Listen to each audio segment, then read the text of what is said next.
becomes, in the sort of traditional sense, morality becomes the tool with which, I don't want to say a slave class, but in which a weaker class embraces morality so that they keep those ahead of them or above them in sort of station humble, and those below them in station aspiring.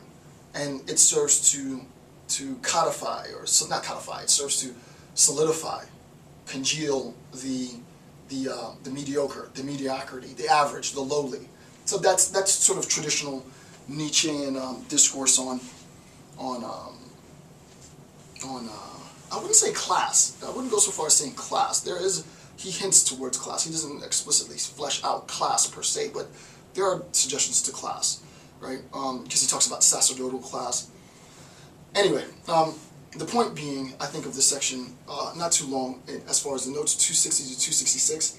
For me, this is a very important segment, these few notes, 260 to 266, because it's here that I believe Nietzsche really spells out what's at stake, right? What's at stake is not to continue to drop the ball and infuse our discourse and analysis of morality in terms of transcendence and otherworldly, Christian-informed or religiously informed metaphysics, which Kant successfully did kill. What we need to do is recognize that the baton began essentially with the rationalists. They handed it to the empiricists.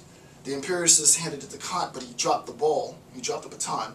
And now Nietzsche is like, no, we need to go back. He doesn't say this explicitly, but we do need to go back to the empiricists, right? And not the empiricists as such in the canon, but the idea that the empirical world plays a significant role in sort of our epistemological formulation of understanding reality, of ontology.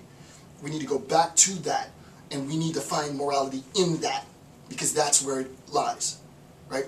It is incorrect to say that morality exists as moral phenomena independent to sense data. He denied that. What he says is you cannot find moral evaluations without its connection to sense data, and this is what the empiricists talked about. This is what they taught. This is Locke's tabula rasa, right? This is Hume's denial of causality to whatever degree, right? So there is a sense in which we need to return to those empirical tenets, right? The tenets that grounded empiricism, and strategically look and try to isolate and find. And this would be a good topic for me to do if no one's actually done it to this level. As I said, I know a few philosophers who have done it, but not to this level. To really look back at sort of the canon and see if we can find in the canon, in the the canonical writings of scholars of that time, philosophers of that time, suggestions, intimations to the idea of moral evaluation, right, within biology, and then pass the baton to hardcore scientists and let them really run with it. But I think scientists today are still probably lacking a significantly properly thought out, well-grounded, conceptual theoretical account with which that they can then apply to scientific discourse, right? So I think there has to be communication between philosophers and scientists on this point. It would be amazing research. It'd be amazing research. So that's what Nietzsche is discussing in this section. With that, this concludes this section of the analysis. I want to thank you for taking the time to watch my videos. I'm Dr. Jason J. Campbell. Have a good day.